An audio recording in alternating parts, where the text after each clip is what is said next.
Friends, how are you? Only UPSC पे मैं अमृत शुक्ला आपका स्वागत करता हूं। लगातार हम आपके लिए मेहनत कर रहे हैं। इस लॉकडाउन में भी आपको क्लास पहुंचा रहे हैं और आप अपनी जिम्मेदारी तय कीजिए। आप भी पढ़ाई लगातार करते रहिए और देखते रहिए ओनली यूपीएससी। हमारी जो वेबसाइट है www.onlyupsc.in, वहाँ पर बहुत सारे हमने नोट्स प्रोवाइड करवा दिए हैं। सारे क्लास की लिंक आपको वहाँ पर मिलती है। सब प्लेलिस्ट बना करके वहाँ पर रखा गया है। जीरो से लेकर के यहाँ तक जहाँ आपको पढ़ाया जा रहा है सब कुछ वहाँ पर एक सीरियल से उपलब्ध है। तो आप हमारी वेबसाइट को विजिट कीजिए, सब कुछ वहाँ पर मिलेगा। आइए क्लास शुरू करते हैं। आज क्लास में आप पढ़ेंगे फाइनेंस कमीशन यानी कि वित्त आयोग। तो आइए क्लास शुरू करते हैं। नमस्कार विद्यार्थियों, कैसे हैं? उम्मीद करता हूँ कि अच्छे होंगे और अपने घर पर होंगे। कोरोना में लॉकडाउन का पालन करना बहुत ज़रूरी है। यही एक तरीका है जिससे इससे बचा जा सकता है। आइए इस क्लास में हम पढ़ेंगे वित्त आयोग। वित्त आयोग एक संवैधानिक संस्था है, इसके बारे में पढ़ेंगे। हर परीक्षा में, लगभग में सारी परीक्षाएं, मसलन कि ग्रुप डी से लेकर के आईएएस की परीक्षाओं में इससे बहुत सारे सवाल आते हैं। तो सब कुछ देखेंगे और कोशिश करेंगे कि जितने भी सवाल इससे आए हैं उनको कवर कर लिया जाए। तो आइए शुरू करते हैं पढ़ना वित्त आयोग। वित्त आयोग, इसको अंग्रेजी में फाइनेंस कमीशन कहते हैं। भारतीय संविधान के अनुच्छेद 280 में इसका वर्णन है, जैसा कि यहाँ पर मेंशन किया हुआ है। जैसा कि आप देख रहे हैं कि यहाँ पर मेंशन कर दिया है मैंने, अनुच्छेद 280, इसमें वित्त आयोग का वर्णन किया गया है। यह एक अर्धन्यायिक संस्था है। एक अर्धन्यायिक संस्था है। अर्धन्यायिक संस्था का मतलब होता है ऐसी संस्था जिसको पूर्ण रूप से न्याय करने का अधिकार नहीं है, क्योंकि न्याय करने का अधिकार तो न्यायालय के पास में होता है, जो कि हाई कोर्ट या सत्र न्यायालय या सुप्रीम कोर्ट होती हैं। लेकिन जब किसी संस्था को कुछ पावर दे दिया जाता है न्याय करने के लिए थोड़े बहुत मामले में, तो उसको अर्धन्यायिक संस्था कहा जाता है। तो वित्त आयोग जो आपका, ये एक अर्धन्यायिक संस्था के रूप में काम करता है। आगे देखते हैं। इसका गठन राष्ट्रपति हर 5 वर्ष पर या आवश्यकता अनुसार उससे पहले कर सकता है या किया जाता है।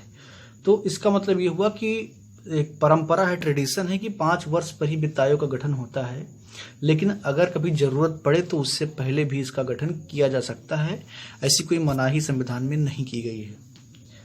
आगे भी इसके स्ट्रक्चर की बात कर लेते हैं कि इसका स्ट्रक्चर किस प्रकार होता है।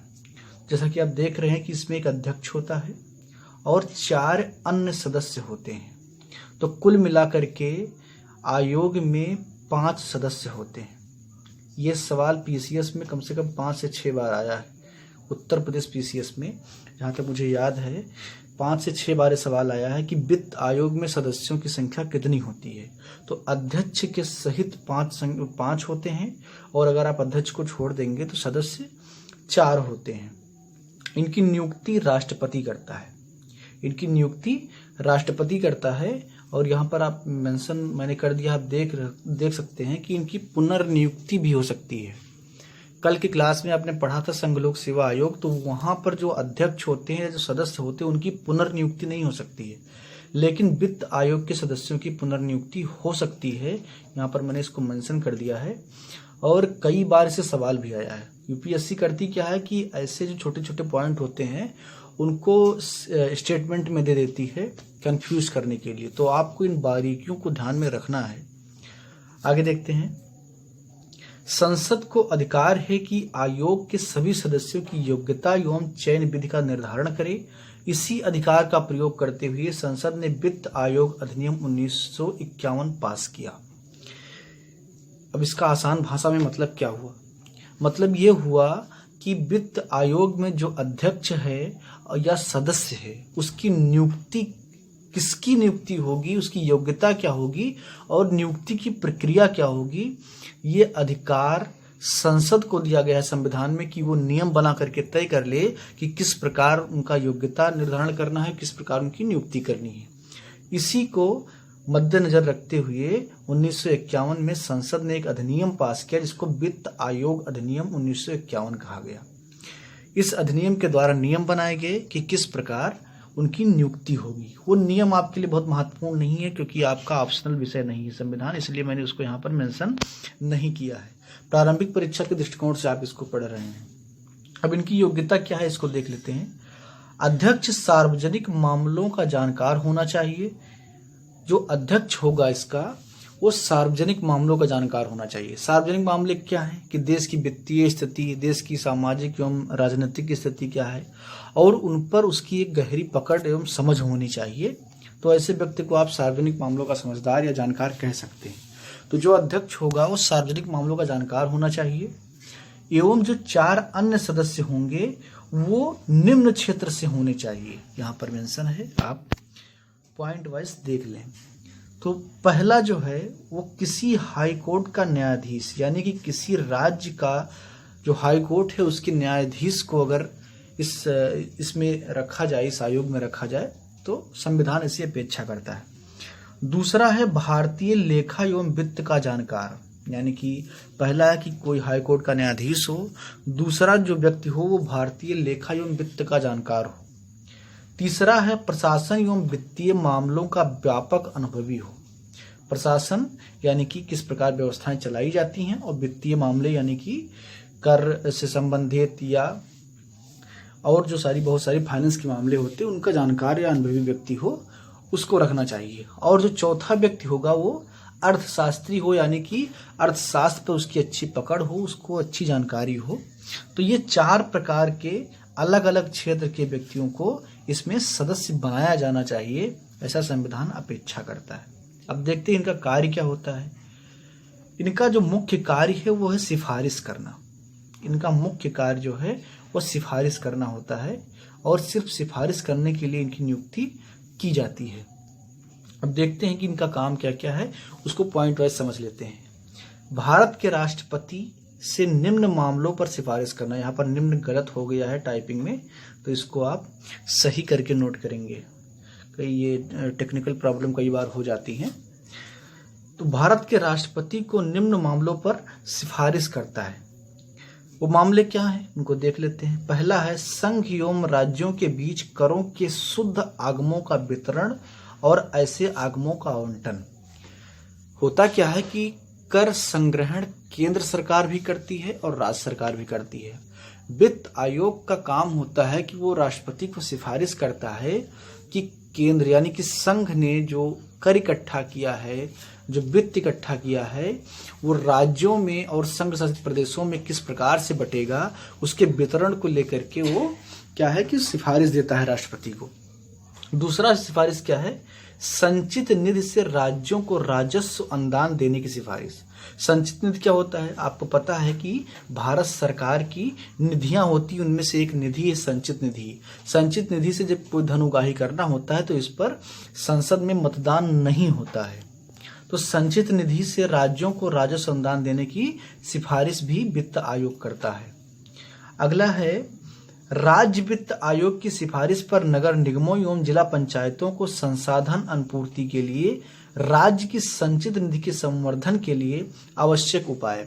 अब इसका आसान भाषा में मतलब ये हुआ कि जैसे एक वित्त आयोग है, इसी प्रकार हर राज्यों में राज्य वित्त आयोग का गठन किया जाता है, और वह सिफारिश करता है कि जो नगर निगम हैं और नगर पंचायत हैं उनको कितना और किस प्रकार से उनको संसाधन और वित्त मुहैया कराना है। ये सिफारिश कौन करता है, राज्य वित्त आयोग करता है। तो वित्त आयोग की जिम्मेदारी ये है कि राज्य वित्त आयोग ने जो सिफारिश की है संसाधनों की, उसको लेकर के जो राज्यों के संचित निधि पर भार होगा उसके लिए संघ को यानी कि राष्ट्रपति को आवश्यक सिफारिश देना। आगे देखते हैं। चौथा है राष्ट्रपति द्वारा आयोग को सुदृढ़ वित्त के हित में निर्दिष्ट कोई अन्य विषय, यानी कि वित्त से संबंधित कोई और जो है मामले हैं जिस पर राष्ट्रपति को वो सलाह देता है। आगे देखते हैं। 1960 तक आयोग बिहार एवं उड़ीसा पश्चिम बंगाल यानी कि 3 राज्य बिहार, उड़ीसा एवं पश्चिम बंगाल, ये क्वेश्चन यूपीएससी में 2-3 बार आ चुका है, इसको आप ध्यान से समझ लीजिए। 1960 तक आयोग बिहार, उड़ीसा एवं पश्चिम बंगाल को प्रत्येक वर्ष जूट एवं जूट उत्पादन के निर्यात शुल्क में निवल प्राप्तियों के एवज में दी जाने वाली सहायता राशि के बारे में सुझाव देता था। संविधान 1950 में लागू होता है और 10 वर्ष तक एक प्रावधान किया गया कि बिहार, बंगाल और उड़ीसा में जो जूट उत्पादन होता है उसके निवल प्राप्तियों के बारे में सुझाव देने का काम वित्त आयोग को दिया गया था। अब बात यह है कि इन 3 स्टेट को ही क्यों? तो जैसा कि आप जानते हैं कि ये तीनों स्टेट जूट उत्पादन में शीर्ष स्थान पर हमेशा रहते हैं। इसकी वजह यह है कि वहाँ पर पानी की उपलब्धता काफ़ी होती है, इसलिए वहाँ पर जूट का खेती करना आसान होता है। जूट की खेती में अत्यधिक पानी की आवश्यकता होती है, तो ये एक कारण था। आगे देखते हैं। आयोग अपनी रिपोर्ट राष्ट्रपति को सौंपता है, जो इसे संसद के दोनों सदनों में रखता है।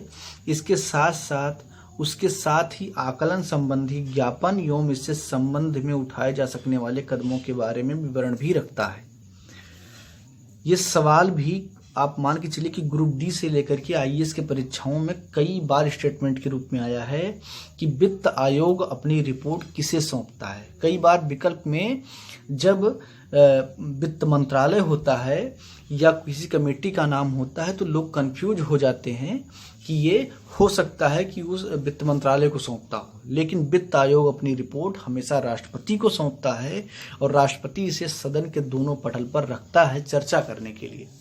और इस रिपोर्ट के साथ साथ आकलन संबंधी जो ज्ञापन है उसको भी वो उसमें नत्थी कर देता है और उस पर बहस होती है। उसके बाद में अगर उसको सरकार को मानना है तो मानती है और अगर नहीं मानना है तो नहीं मानती, जैसा कि आपको आगे लाइन में लिखा हुआ दिख रहा है।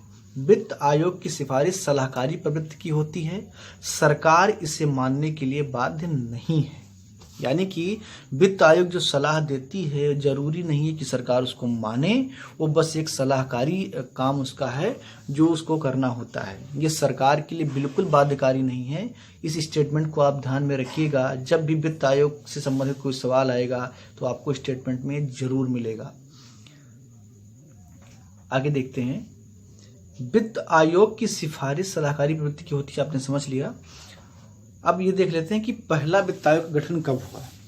तो जैसा कि मैंने शुरुआत में ही आपको बताया था कि 1951 में एक अधिनियम के द्वारा अधिनियमित करके संसद ने कानून बनाया कि किस प्रकार से वित्त आयोग का गठन किया जाएगा। तो 1951 में ही पहली बार वित्त आयोग का गठन होता है और इसके अध्यक्ष बनते हैं केसी नियोगी। ये नाम आप याद रखिएगा। जो 1 लाइनर परीक्षाएं होती हैं, मसलन की स्टेट पीसीएस या उससे नीचे ग्रुप सी और ग्रुप डी की परीक्षाओं में ये कई बार पूछा गया है कि पहले वित्त आयोग के अध्यक्ष कौन थे, तो ये केसी नियोगी थे। वर्तमान में 15वें वित्त आयोग का काम चल रहा है और इसके नए अध्यक्ष बने हैं नंद किशोर सिंह यानी कि एनके सिंह। तो इससे निश्चित तौर पर सवाल आएगा, ये आप जरूर से नोट कर लेंगे कि 15वें वित्त आयोग के अध्यक्ष कौन है। तो 15वें वित्त आयोग के अध्यक्ष हैं एनके सिंह, नंद किशोर सिंह। 14वें वित्त आयोग के अध्यक्ष कौन थे, आप कमेंट बॉक्स में हमें बताइए। और ये क्योंकि ये महत्वपूर्ण है, 14वें वित्त आयोग की जो सिफारिशें हैं अभी वही चल रही हैं। अब आगे से जो 15वें वित्त आयोग की सिफारिश है वो आएगी, उसके बाद में राष्ट्रपति के पास जाएगी और सरकार जब उसे मान लेगी तब वो लागू होगा। अभी वर्तमान में 14वें वित्त आयोग की सिफारिश चल रही है, तो जाहिर सी बात है कि उससे भी सवाल पूछा जा सकता है। तो आप कमेंट बॉक्स में हमें बताइए कि 14वें वित्त आयोग के अध्यक्ष कौन थे और उनकी मुख्य सिफारिशें क्या थी। तो ये था पूरा वित्त आयोग जिसे आपने इस क्लास में समझा। यहाँ पर मैं पूरा ब्रीफ लेकर के आता हूँ। इसको बनाने के पीछे बहुत मेहनत है, तो इसलिए आप ईमानदारी से पढ़ाई भी करिए और अपने दोस्तों को ज़्यादा से ज़्यादा शेयर कीजिए, क्योंकि जब आप शेयर करेंगे तो बहुत सारे लोगों का इससे फ़ायदा हो जाएगा। और क्लास को लाइक कीजिए और शेयर ज़रूर किया कीजिए और कमेंट बॉक्स में बताइए कि आपको क्लास कैसी लगी। धन्यवाद।